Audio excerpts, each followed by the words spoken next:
In this video, we're going to be talking about the LG C1 to the left versus the Samsung S90C to the right. I'll be letting you know how the colors stack up and ultimately what these TVs can and cannot do comparatively. So if you like that kind of thing, make sure you stay through until the end, subscribe, smack like on this video, and let's get started. To the left, we have the LG C1. To the right, we have the Samsung S90C. The Samsung S90C to the right has the better color of red. To the left, the LG C1 is falling behind. Now, these colors are going to trade back and forth though, and examples where there is a difference in luminosity. I'll show you that later on, but just keep in mind that when you're talking about just the general coverage, red is better obviously on the Samsung S90C. Now, green is one of those colors that actually surprised me, but green is a lot better on Samsung by a ton. Usually we hear things like Samsung's green is oversaturated and cartoony, but I actually found that LG's green is just way too blue. And it's because of probably WOLED we can attribute that to, but it's just way too cold, and there's no way, no matter how you set it up, to be able to combat that and get it on the same level of what Samsung is doing. And I think that's just such a shame because it definitely does have potential. Moving on to the next color, yellow is one of those things that LG actually does way better than Samsung. It's not going to look like it in this example, and also it is important to note that the LG is substantially dimmer than the Samsung S90C. That is something that is also going to play a role in this comparison, and you're going to see that as well. But again, I wanted to start with the colors. Cyan, again, cyan's going to be better on the LG C1 than on the Samsung S90C. It's not going to show up on camera like that here. It probably will look like the Samsung is better, but I'm telling you right now, you're going to notice these differences. And then orange. Orange looks like it's pretty much a tie, even though on camera, neither look pretty orange. So these are things that you're going to have to take away. Now, magenta is immediately apparent on the LG C1, where it is just way too cold on the Samsung S90C. I think this might actually show through on camera. They look like two totally different shades of color. That's how off it is on Samsung. Now, unfortunately, Samsung doesn't have a hue, saturation, and luminance way of adjusting color. I've said this for years. I will keep saying it because it's true. That holds Samsung back from being able to obtain levels of accuracy that the panel's fully capable of, but the operating system is just limiting. It's just not giving you the tools to go in and dial things in correctly. And so as a result, you're stuck with inaccurate color. And I think it's really sad because they end up getting beaten in areas where they might not have gotten beaten if they would have had the extra tools. So that is one of the more unfortunate things. If we look at, again, more colors like purple, again, it's just way too cold on the S90C. So definitely a pain. Blue is one of those colors. They do trade back and forth. Sometimes this shade of blue looks better on the Samsung, and then other times it looks better on LG. So it really just does depend. But overall, blue does tend to look a little richer on the Samsung when we get to the highlight portions, but when we talk about darker scenes, then LG pulls ahead. So again, things that I will show you within time, but the difference in luminosity is absolutely massive, and that's what this first example kind of shows you. Okay, let's start by showing you the representation of cyans, and basically in a nutshell, you can clearly see that what's happening to the left on the LG C1 is day and night better than what you have on the Samsung S90C.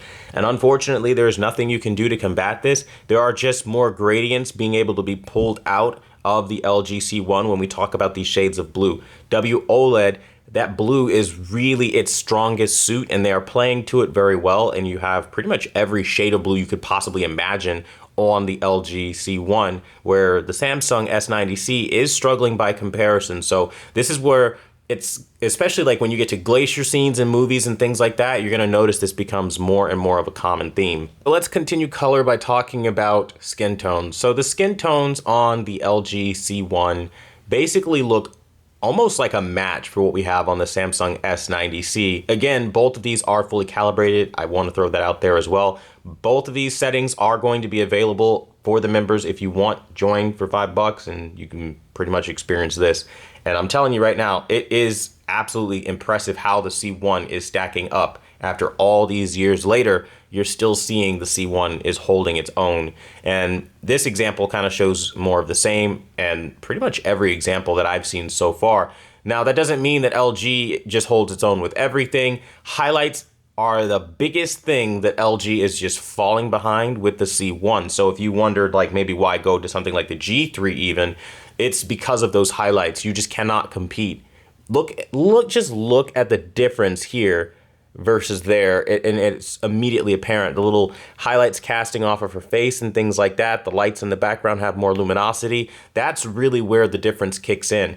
You just have total luminosity, total like peak highlight goodness that you just don't have on the C1, and frankly will never have. I mean, look at the ambient light casting on her hair right now. That is such a win for Samsung, where on LG, you don't really have that. And again, these things are gonna add up the more you start watching content, the more you start going through movies and things like that. Now again, color is one of those things that like I wanted to really highlight, because it's something that kind of goes missed when we talk about QD OLED. Someone can say, oh, QD OLED is just always going to be better, not talking about the strengths of LG and showing you in real time these differences. So if you look at the leaves, you can clearly see that the Samsung has the more accurate green, where LG is more cold. And this is a huge contradictory thing to what you'll see every other YouTuber that talks about these televisions will say. The narrative is always Samsung is neon or fluorescent or whatever. And it's the guys that don't know that you can calibrate a setup and like literally don't even try. And so you end up with a TV that looks like crap, and they just compare that and say, well, that's all Samsung can do. No. Here you have a calibrated Samsung baking the pants off of the LG C1, which they have all the calibration tools you could ever need, and they still just cannot get the job done by comparison. And that is something to take note of, because it does matter. Now in this example, red actually looks way more rich on the LG C1 than it does on the Samsung. Now this is because when there are shadows introduced, it's not going for as much luminosity, so there's less dilution of your colors, you're less washing out, and you end up with a richer picture as a result. And again, this is another example where red and even skin tones look better. I think the only thing Samsung beats the LG at in this particular image is probably like the grass being a little bit more accurate, obviously, because LG by comparison looks a little bit more artificial. But as far as skin tones on my end, they are a tie. Don't know what it's going to show you. The hue casting of looking a little bit more blue than it would look, that is not what it actually looks like on my end. I do see it on camera, so I want to tell you that that's not what I actually see with my eye here. So just kind of keep that in mind, that unfortunately that's just a byproduct of WOLED being recorded on a camera. Now, as we see this image here, it's like you can see that there's just such a three-dimensional draw on the C1, where that extra brightness now is coming as a detriment on the Samsung. Now, of course, you can turn down the brightness, but it's not going to give you that same effect that you have on the LG, where colors get darker and richer. That's just something that we have on the LG because you can lower the luminosity of colors individually outside of just changing global brightness or full screen brightness. Continuing with the topic of skin tones, there's just way more detail and natural detail coming through on the LG C1 than on the Samsung S90C, where things are kind of favoring highlights a little bit more, and those highlights are taking a toll on the overall image quality. And it really comes down to preference. If you like more natural detail, you are going to prefer the LG. I mean, I'm seeing things on LG that I just don't even see on Samsung, if I'm being completely honest with you. Like, there's patches on her skin that just don't show up on the Samsung. I mean, you're seeing more detail. And I think that is a big thing that like you wouldn't expect, but seeing it, you know, head on in person is believing, and it's actually pretty mind blowing. But yeah, no, the C1's still an absolute champion of a television. I mean, both TVs do great. I mean, Samsung's biggest takeaways are going to be highlight, contrast, clarity for sure. But LG is really, I mean, look at the color red right now. It's beating Samsung at the color red. So again, when you get to lower lit scenes, red really shines on LG with proper calibration versus the Samsung even after being calibrated, which is it's insane. It really is actually insane to me, because you know, you wouldn't think that skin tones would be this good on a Samsung, but you also wouldn't think that LG would be able to match reds as good as they do match, given that it's not a quantum dot OLED. So these are differences, like when you put them side by side and you're seeing like the red now is richer on LG to the left versus Samsung to the right. It mind blows, because this is something that people do not talk about when they talk about buying a QD OLED or just stepping up. And there's a reason why there's a separation of the classes, where you need to pay more money to get something like a Sony A95L or Samsung S90C. It's because you're not getting the top of the line quantum dot color filtering that you're going to have on those step-up models. And you're seeing it here. I mean, look at it's getting beaten. Like, if we were just to go at face value, this is a slaughter right now, where LG is decimating the Samsung S90C in terms of the color red. And again, this isn't in a totally low lit scene. So even like middle tone scenes will do a great job of reflecting red. It's when highlights really pick up and the overall scene gets really bright, that's where we have problems. But I mean, you're seeing it, and it's just incredible. So I'm just gonna say this right now. If I had to pick a winner based off of just overall performance and price to value ratio, I would lean towards the C1, as crazy as that sounds. Because the Samsung is fantastic, don't get me wrong. I love the color pop, I love the expression of color, it's beautiful. However, it's really cold, like in this example, and I feel like Samsung, this is calibrated, by the way. I feel like Samsung is using more of a cool picture to try to get away with, you know, giving you that shock and awe of vibrancy that kind of is a bit artificial, where LG has the ability to give you natural life. Like, I mean, look at this difference. Like, that looks like a true landscape. And Samsung targets more like flat colors that are just not, it's not as accurate even after you calibrate it, when you go up against something like this, where it was designed to kick all kinds of ass. Like, the C1 was definitely a statement TV if I've ever seen one, and still to this day remains very, very, very hard to beat. And I mean, just look at the difference there. Like, that is insane. Like, this spring on the LG is like, you would think that's the QD OLED. It's actually insane. And this is what I mean when I tell you, like, colors change so dramatically. And when you start getting to certain scenes, like, I mean, look at this grass. I mean, it is what it is, right? There are no games, there are no tricks. It's just, this is what it is. And now Samsung has better shadow detail for sure than LG, where I'll notice slightly more like shadow loss or shadow detail loss on LG. But the scene just looks so clean and so crisp on the C1 that it's just like, if you were like with the LG C1, the only reason you'd want to maybe jump to the S90C particularly, not the S95B, because the S95B will beat the C1, but you know, you still have the highlight advantage on the Samsung.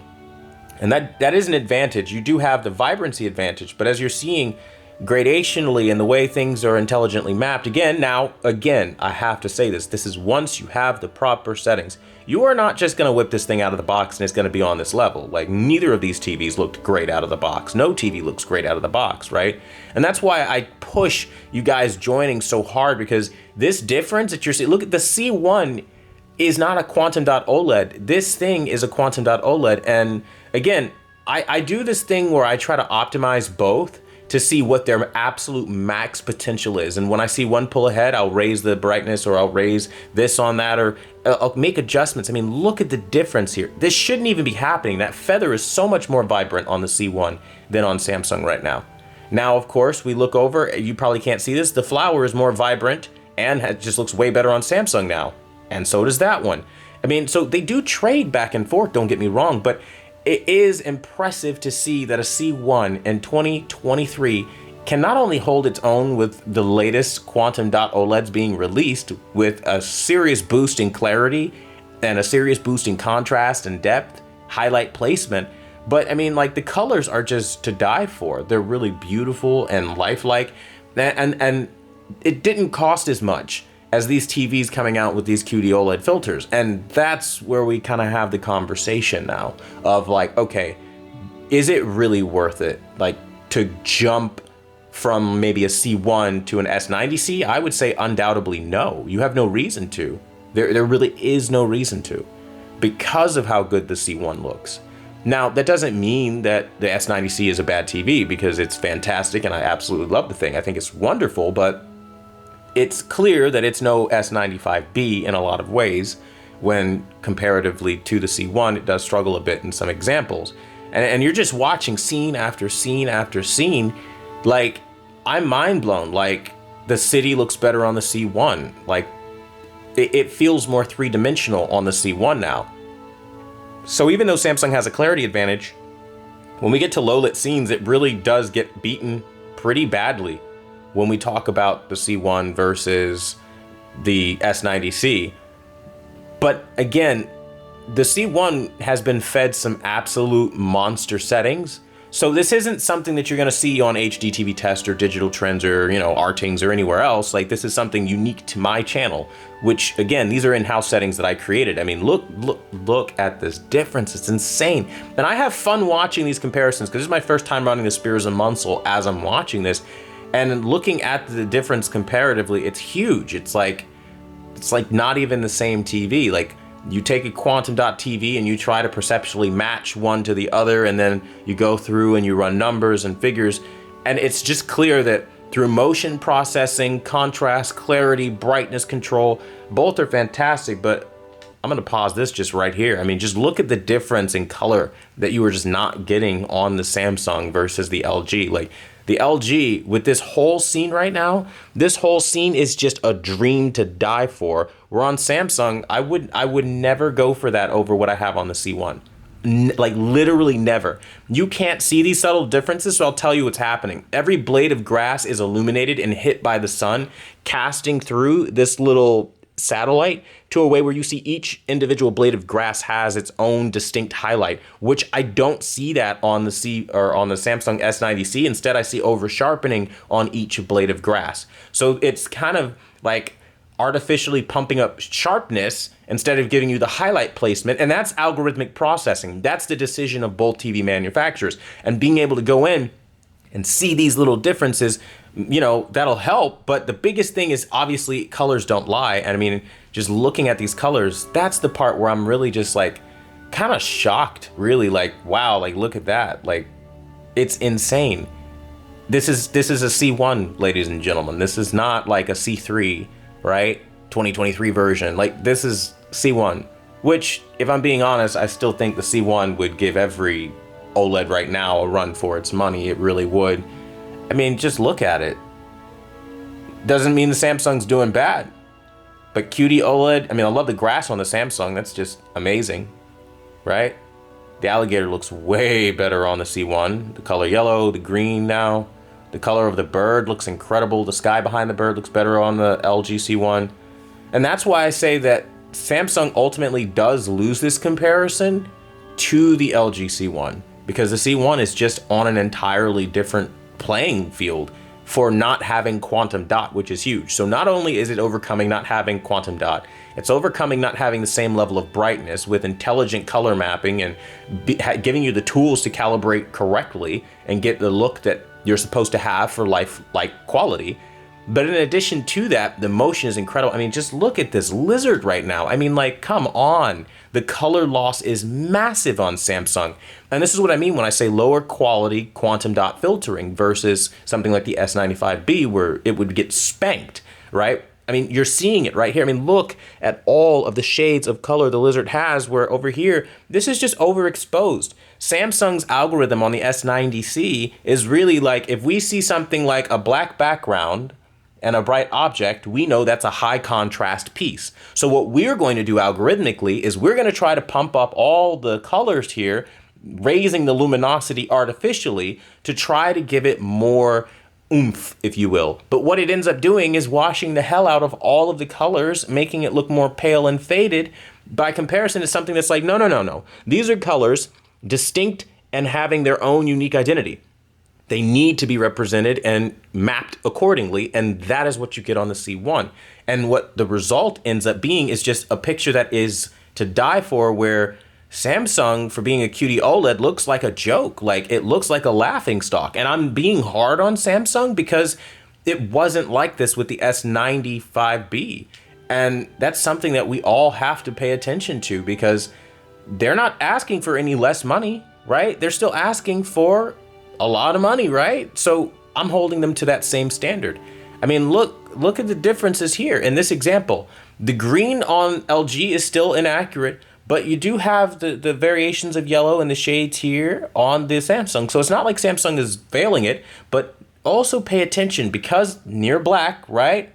Near black elements, you also have that raising of the brightness that I was talking about that doesn't look as appealing. And because you have that raising of the brightness, now you lose depth and dimension, where over here you have all the contrast around here. You could see these dark shadows where they're supposed to be, where on here those go missing. These are the differences between these two displays that you're going to notice as you go back and forth analytically, learning what these two things are going to do tit for tat. Now, which one you end up getting, I don't know. You win either way, but all I'll say is this. Whether it's the Samsung S90C or the LG C1, both are phenomenal TVs, but for this comparison, I'm gonna have to give the win to the LG for color reproduction, depth, and just appropriately looking accurate. But as far as clarity, highlight placement, and general contrast, I think Samsung is doing a great job and taking the edge over LG. But if you like more than brightness and you're not a brightness guy, then go with the LG. I mean, like, seriously, that's really what this boils down to. But I want to hear what you guys think in the comments down below. Thanks so much for watching the #1 brand in honesty. And until the next video, I'll see you guys later.